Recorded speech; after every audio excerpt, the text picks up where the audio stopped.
Hello friends. One of the biggest things that people want is a flat belly. And I'm going to give you a really easy yogic hack in order to start developing that flat belly.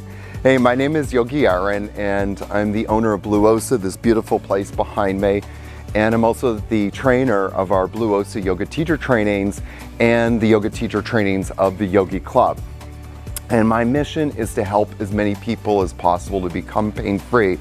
One of the biggest benefits actually of doing this particular exercise is it really helps to tonify and strengthen the abdominal muscles. And who doesn't want, stronger abdominal muscles? Stronger abdominal muscles keeps the torso, the trunk and spine really stable as we're going through different ranges of motion, but also it helps you to improve your flexibility. Now, I don't really like to use the word flexibility. I prefer to use the word mobility, but since people don't use the word mobility, I sometimes use flexibility. But what I'd like you to do is just do a little bit of an experiment. I always love experiments because as we're going through different ranges of motion, we can see where we were and what our range of motion was. And after doing something, doing a muscle activation, we can actually see if our range of motion improves. Sometimes our range of motion doesn't necessarily improve, but what we do notice often is more stability. And I would actually argue that stability is more important than mobility or flexibility, if you will. Because if you don't have stability, as you're going through different ranges of motion, you will always end up hurting yourself. This particular exercise, this flattening stomach exercise, will really begin to help you get in touch with your core. It's a powerful yogic technique that is actually being taught now all over the place. If you turn on YouTube, you can see this being taught in many different places. The only difference is I'm a yogi. I've been practicing this for years. A lot of, by the way, people that do free diving are now teaching this technique or have been teaching it for a while because it actually helps prepare you to be able to hold your breath at depth. So that's another interesting little fact. So what I'd like you to do first though, is just check your range of motion. Bring your hands to your hips. You can soften your knees if you want to, just a little bit, but just bend forward and notice how it feels, how far you can go. Don't bring your hands down, please. Just keep your hands on your hips.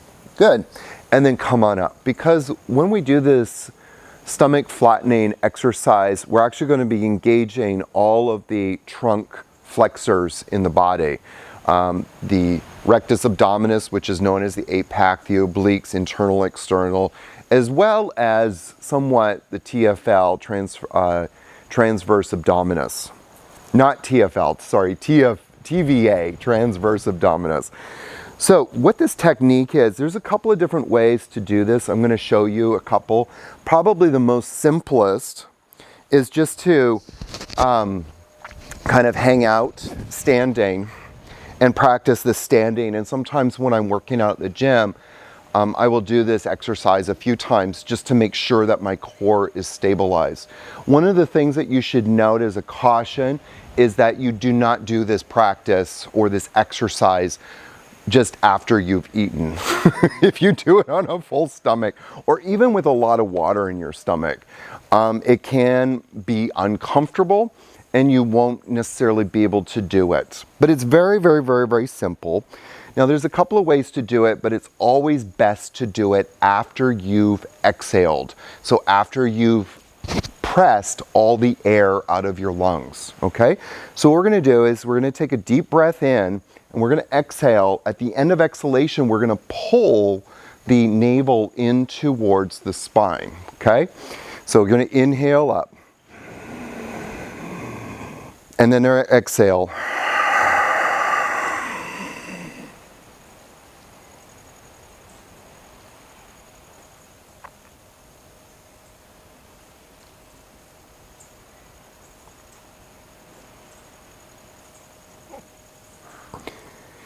And when you need to breathe, relax the belly and then inhale as deeply as you can.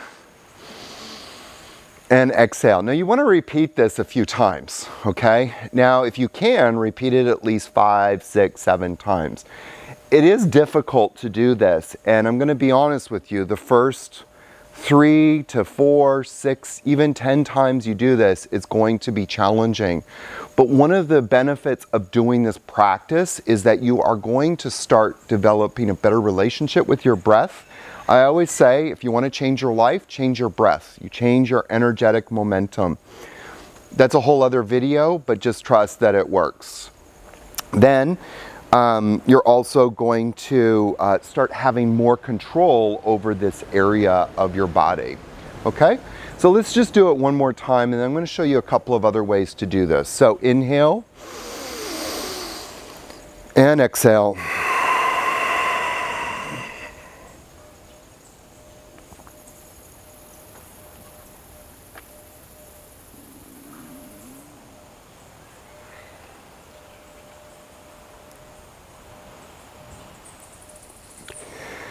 And again, when you need to breathe, relax the belly first and inhale deeply and exhale deeply.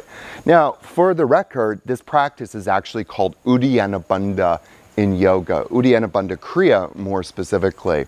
Now, there's another way to do it, and it's just a simple, bring your hands to your knees.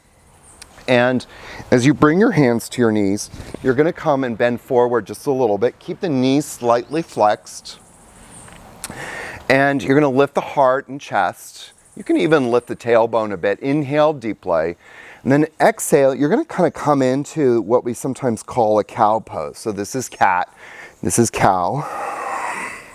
And as you exhale, you're going to pull the navel in towards your spine and see if you can actually pull the navel in and then bring it up towards the heart. And this is how it will look.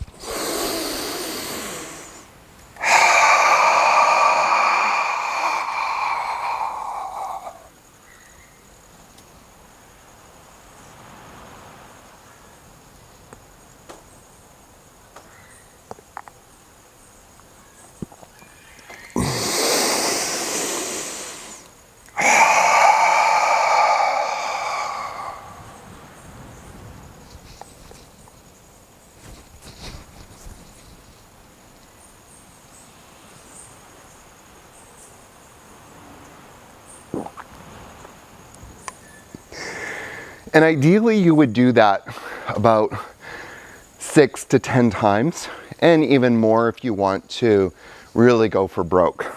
I was, by the way, exhaling through my mouth just for dramatic effect for the camera. There's actually one other way to practice this. The first way I practice it is probably the hardest because you're standing, you're not really moving your body. It's a very effective way to do this practice. The second way is really nice because you actually start to move, do it with movement in the body, so it's a little bit easier. But there's actually a third way to practice it even more easily. And so what you're going to do is come on to, if you want, the floor or your yoga mat.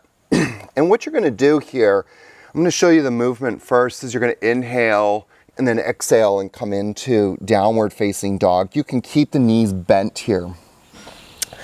So now let's do it with the breath. You're going to inhale, lift the chest and heart, and then exhale and kind of round the back here just a little bit.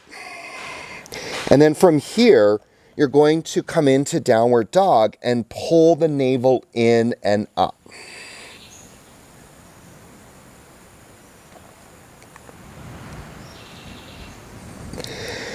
Inhale, come onto your knees, lift the chest and heart.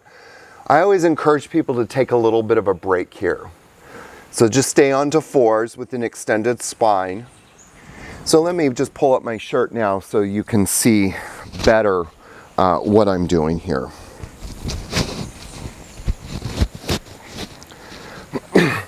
See if it stays there. Inhale, lift the chest and heart. And then exhale, downward dog. Hold the breath out, pull the belly in.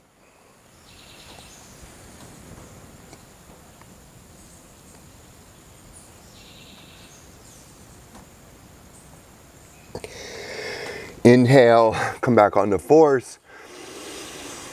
And then exhale. Stay here with an extended spine for another breath or two and just see how that is for you. All right, guys. So that is just a very simple hack in how to begin to flatten your belly. For me, it's not honestly so important that I'm flattening my belly. I know it is for a lot of people. It does look nice, maybe for some people.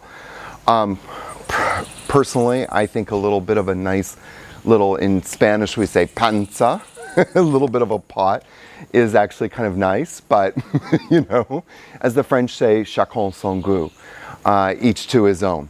But what's more important is that you begin to start to tap into your, what we sometimes call core strength.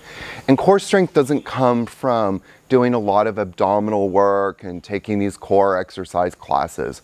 Real core strength comes from you actually being able to tap into the actual muscle fibers of your core and being able to command them at will, but more importantly that you start to be able to increase those muscles, the slow twitch muscle fibers more specifically, ability to contract, to shorten, and contract on demand when you need stability.